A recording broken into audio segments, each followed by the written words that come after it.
علیکم ورحمۃ اللہ وبرکاتہ۔ اعوذ باللہ من الشیطان الرجیم، بسم اللہ الرحمن الرحیم، الحمد للہ والصلاة علی اہلہا ولعنۃ اللہ علی اعدائہا، اما بعد، قال اللہ تبارک وتعالی، بسم اللہ الرحمن الرحیم، قل للمؤمنین یغضوا من ابصارہم ویحفظوا فروجہم ذلک ازکی لہم ان اللہ خبیر بما یصنعون وَقُلْ لِلْمُؤْمِنَاتِ يَغْضُضْنَ مِنْ أَبْصَارِهِنَّ وَيَحْفَظْنَ فُرُوجَهُنَّ وَلَا يُبْدِينَ زِینَتَهُنَّ۔ یہ تزکیہ نفس ضروری ہے، اور الحمدللہ آپ اور ہم اعتکاف میں بیٹھے ہیں اور ہمارا مقصد ہی تزکیہ نفس ہے۔ نفس جب تک پاک نہ ہو تب تک انسان کے لیے آخرت میں کوئی گنجائش ہی نہیں، لہٰذا فرماتے ہیں کہ تزکیہ نفس ضروری ہے۔ اسی تزکیہ نفس کی خاطر اللہ تبارک و تعالیٰ نے 1,24,000 انبیاء کو خلق فرمایا، مبعوث فرمایا، تاکہ اپنی امت اور اپنے بندوں کی تزکیہ نفس کرے۔ تزکیہ نفس کے لیے یہ دوسرا مرحلہ ہے کہ سب سے پہلے تزکیہ نفس کے لیے کیا ہے؟ انسان اپنے اعضاء و جوارح کو گناہوں سے روکے، گناہوں سے دور رکھے۔ ان میں سے ایک گناہ جو سب سے زیادہ انسان کے لیے مواقع فراہم کرتا ہے وہ انسان کی نظر ہے۔ آپ کی اور ہماری نظر، اگر یہ نظریں جو ہے اگر صحیح نہ ہو، یا یہ نظریں اگر ہماری خیانت کرے، تو آپ اور ہمیں جو ہے بہت ہی آسانی سے شیطان گمراہ کر سکتا ہے۔ لہٰذا اللہ تبارک و تعالیٰ نے فرمایا، قل للمؤمنین، اے میرے حبیب آپ مومنین سے کہہ دیجئے، یغضوا من ابصارہم، اپنی آنکھیں یا اپنی نظریں جو ہے وہ جھکا کر رکھیں، کن چیزوں سے؟ ویحفظوا فروجہم، اور اپنے شرمگاہوں کی بھی حفاظت کریں۔ ذالک ازکی لہم، یہی ان کے لیے بہترین چیز ہے، تزکیہ اسی سے۔ ان اللہ خبیر بما یصنعون، اللہ تبارک و تعالیٰ جو کچھ ہم انجام دیتے ہیں یا جو کچھ وہ لوگ انجام دیتے ہیں ان تمام کاموں سے جو ہے نا وہ باخبر ہے۔ اسی طرح صرف مومنین سے مخاطب نہیں ہوا بلکہ مومنات سے بھی مخاطب کر کے فرما رہے ہیں کہ آپ مومنات سے بھی کہہ دیجئے، یا خواتین سے بھی کہہ دیجئے، یا یغضضن من ابصارہن، وہ بھی اپنی آنکھیں جو ہے وہ چھپا رکھے، یا وہ بھی اپنے آنکھوں کی حفاظت کرے۔ وَيَحْفَظْنَ فُرُوجَهُنَّ، اور اپنی شرمگاہوں کی حفاظت کرے۔ وَلَا يُبْدِينَ زِینَتَهُنَّ، اور اپنی زینت کو جو ہے وہ لوگوں پر یعنی ظاہر نہ کرے۔ بس اس آیہ شریفہ میں آپ اور ہمیں حکم دے رہا ہے کہ ہم اپنی آنکھیں جو ہے وہ نامحرم کی طرف سے آپ چرا کر رکھیں، نامحرم کی طرف سے آپ بچا کر رکھیں، اس لیے کہ یہ نظریں جو ہے انسان کو کسی بھی شیطانی کام کی طرف لے جانے کے لیے بہت ہی خطرناک، اور شیطان کا سہم، بعد میں ابھی اس کی روایت آئے گی کہ سہم من سہام شیطان، شیطان کے جو ہے خطرناک تیروں میں سے ایک تیر ہے۔ تو سب سے پہلے بیان فرماتے ہیں کہ یہ خدا تبارک و تعالیٰ نے آپ اور ہمیں یہ آنکھیں دی ہیں، یہ نظریں دی ہیں خدا نے، تو اس کی عبادت بھی ہے۔ یہ نظریں جو ہے نا آپ اس کے ذریعے عبادت بھی کر سکتے ہیں، اور اس کے ذریعے آپ اور ہم گناہ بھی کر سکتے ہیں۔ سب سے پہلے آنکھوں کی عبادت ہے۔ آنکھوں کی عبادت کیا ہے؟ رسول اللہ صلی اللہ علیہ وآلہ وسلم نے فرمایا،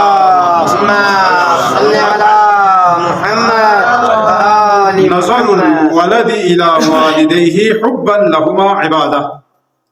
دیکھیں، نظر الولد الی والدیہ حبا لہما عبادت، آپ اور ہماری وہ نظریں جو اپنے والدین کے چہرے پر آپ اور ہم نظریں اٹھاتے ہیں یا نظر کرتے ہیں، یہ بہترین عبادت ہے۔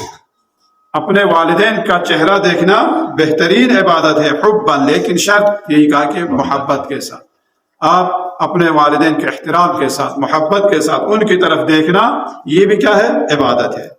اسی طرح نظر المؤمن فی وجہ اخیہ المؤمن حبا لہ عبادہ، ایک مومن دوسرے مومن بھائی کی طرف نگاہ کرے، وہ بھی محبت کے ساتھ، پیار محبت سے نگاہ کرے، یہ بھی عبادت۔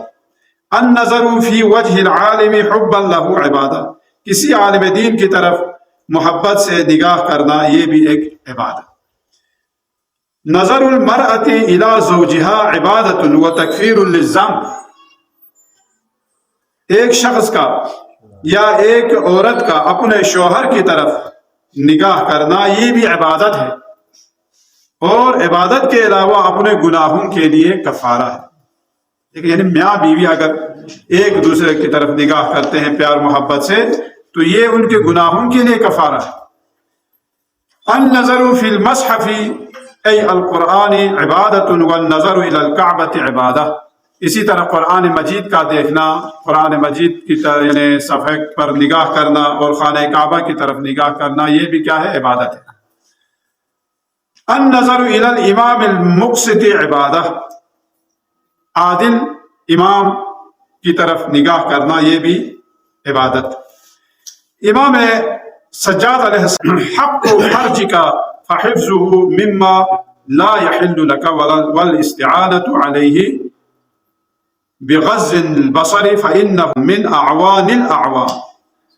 انسان اپنے شرمگاہوں کی حفاظت اور نگہداری کرنا جو ہے نا اس کے اوپر واجب ہے، اور یہ اس وقت تک ممکن نہیں جب تک آپ اپنی آنکھوں کو نامحرم کی طرف سے، اور اپنی آنکھیں جن چیزوں کی طرف خدا تبارک و تعالیٰ نے نگاہ کرنے سے منع کیا ان سے اگر نہ رکے تو تب تک یہ ممکن نہیں ہے. اور امام باقر علیہ السلام نے فرمایا کل عین باقیۃ یوم القیامۃ غیر ثلاث، عین سحرت فی سبیل اللہ، وعین فاضت من خشیۃ اللہ، وعین غضت عن محارم اللہ. امام فرماتے ہیں کہ قیامت کے دن باقی تمام آنکھیں جو ہے وہ گریان ہوں گے. ہر آنکھیں جو ہے قیامت کے دن روتی رہیں گے سوائے 3 آنکھوں کے. وہ 3 آنکھیں کون کون سی ہے؟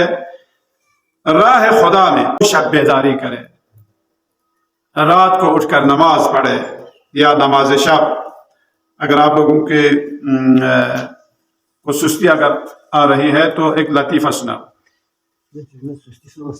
اعتکاف والوں کو اگر سستی ہے تو ایک لطیفہ سناؤں گا.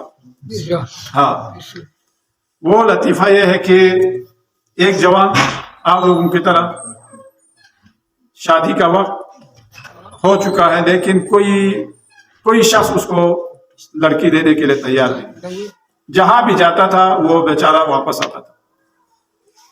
تو ایک دن مولوی صاحب نے کہا کہ کیونکہ وہ تھوڑا شکل و صورت جو ہے وہ اس کی صحیح نہیں تھی، تو لوگ جو ہے نا اس کی شکل صورت دیکھ کر انکار کرتے تھے، کوئی بھی اس کو بیٹی دینے کے لیے تیار نہیں تھا. پریشان تھا اس کی ماں بھی اور یہ شخص بھی. ایک دن مولوی صاحب نے کہا جو بھی نماز شب پڑھے گا اس کے چہرے پر نورانیت آئے گی. ابھی آپ لوگ الحمدللہ نماز شب 3 رکعت تو پڑھے نا، نماز وتر اور نماز شفاعت جو ہے وہ 3 رکعتیں تو آپ لوگوں نے پڑھ لی، بچوں نے بھی. تو نماز شب پڑھنے سے چہرہ جو ہے نا نورانی ہوتا ہے. جب اس نے یہ سنا تو گھر پہ آ کر امی سے کہنے لگا امی آج لڑکی مل گئی، آج مجھے بیوی مل گئی. کہاں سے ملی؟ اس نے سوچا شاید کسی نیک انسان نے اس کو کہا ہوگا، بس سمجھ لو آج تو لڑکی مل گئی، آج لڑکی مل گئی. اس نے کہا شاید کسی نے کہا ہو، لیکن پتہ چلا کہ نہیں، مولوی صاحب نے کہا ہے کہ جو بھی نماز شب پڑھے گا اس کا چہرہ نورانی ہوگا. تو آج جو ہے آپ نے مجھے نماز شب کے لیے اٹھانا ہے. نماز شب کے لیے تو اٹھا، لیکن تاریخ تھی تو تیمم کر کے اس نے نماز شب پڑھ لی. تو صبح ہوئی تو امی سے کہنے لگا امی اب میرا چہرہ دیکھیں کیا نورانی ہو گیا یا نہیں. اتفاق سے ہوا یہ کہ رات کو تاریخ تھی، کوئی لائٹ تو نہیں تھی، توے کے پر اس نے جو ہے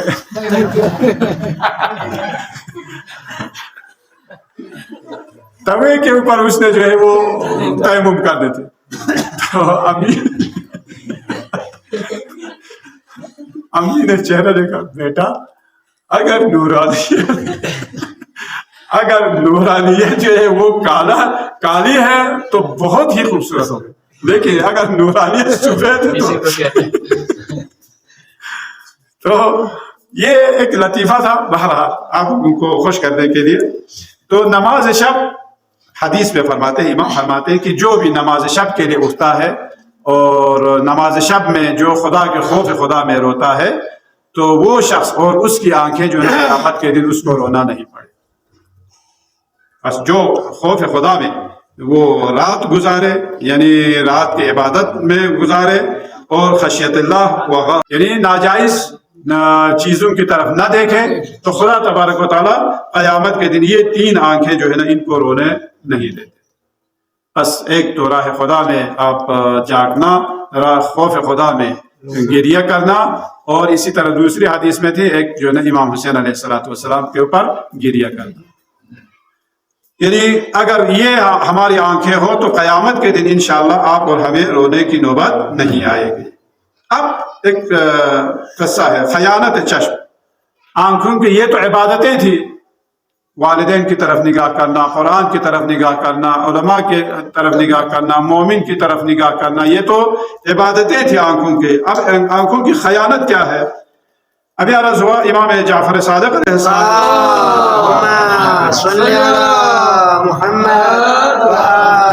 النظر سهم من سهام ابلیس مسموم وکم من نظرت اورثت حسرتا طویلتا. یہ آنکھیں جو ہے نظر کرنا یہ شیطان کے خطرناک تیروں میں سے ایک تیر ہے، اور کتنی ایسی نظریں ہیں جو صرف مختصر وقفے کے لیے ہم نگاہ کرتے ہیں، لیکن اس کا نتیجہ جو ہے وہ ہمیشہ کے لیے ابدی حسرت جو ہے وہ ہمارے لیے باقی چھوڑ جاتی ہے.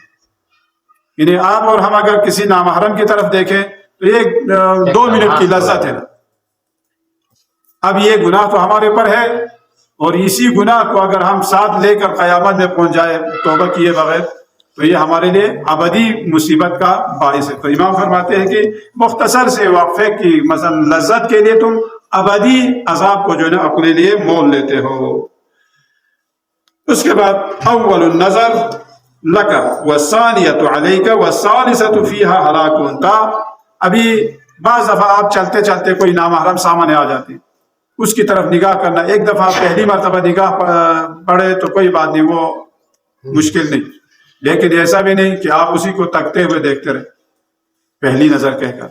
یا بعض دفعہ ایک کسی نے یہی سنا تھا کہ جو ایک لڑکا جو ہے وہ لڑکیاں دیکھتا رہتا تھا، جو مثلا کالج اسکول سے آنے والی لڑکیوں کا، تو انہوں نے کسی نے کہا بھائی یہ حرام ہے، تو انہوں نے کہا پہلی نظر ہے، تو ہر ایک کے اوپر پہلی نظر کرتے ہوئے وہ ادھر کے لیے تو نہیں.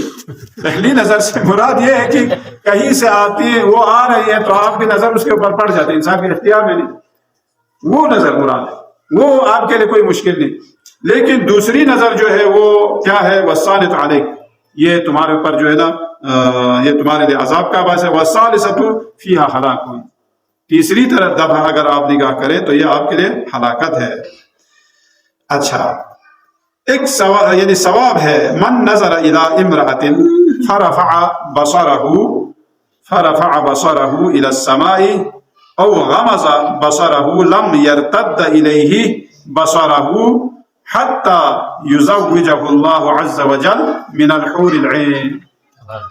اگر آپ کے لیے کوئی ایسا موقع آ جائے، کوئی نامحرم سامنے آ جائے، تو اس کی طرف نگاہ کرنے سے آپ کیا کرتے ہیں؟ آپ اپنی آنکھیں جو ہے نا نیچے کرتے ہیں، یا اگر آپ اپنے آنکھیں جو ہے اوپر کی طرف کرتے ہیں کہ اس کی طرف نگاہ نہ پڑے، تو اللہ تبارک و تعالیٰ یعنی آپ نے جب نگاہ اوپر کی تو نگاہ نیچے آنے سے پہلے جنت میں ایک خوبصورت حوریہ جو ہے نا آپ کے عقد میں لکھ دیتا ہے. کتنا ثواب ہے! یعنی ایک نظر اگر ہم کسی نامحرم کی طرف کرنے سے اگر ہم رک جائے تو اللہ تبارک و تعالیٰ آپ کے لیے اتنا ثواب عطا کرتا ہے. ایک شخص جو رسول اللہ صلی اللہ علیہ وسلم کے زمانے میں وہ ہمیشہ نامحرم کی طرف نگاہ کرتا تھا، تو کسی نے شکایت کی یا رسول اللہ کہ فلانی جو ہے وہ ہمیشہ نامحرم کی طرف دیکھتا رہے. تو آپ کو بڑا غصہ آیا اور اس کو بلایا. تو کسی نے کہا یہ تو آپ کے شیعوں میں سے، علی علیہ السلام کے شیعوں میں سے، علی کے ماننے والوں میں سے. تو رسول خدا نے فرمایا یہ جھوٹ ہے، علی کا شیعہ ایسا نہیں ہو سکتا. میرا شیعہ ایسا نہیں ہو سکتا. لہذا آپ اور ہم ادعا تو کرتے ہیں، لیکن اگر ہم کردار کے ذریعے یا کردار کے حساب سے اگر ہم ان کے ماننے والوں میں سے نہ ہو تو یہ صرف ہمارا ادعا ہو گیا. بس پھر میں دعویٰ کرتا ہوں کہ میں امام کا شیعہ ہوں، لیکن عملی طور پر اگر ہم وہ نہ ہو تو اس صورت میں فائدہ نہیں ہے. بس ایک پاک دامنی کا جو ہے ایک قصہ ہے، وہ یہ ہے کہ امام جعفر صادق امام سجاد علیہ السلام سے مرحوم ما من شیء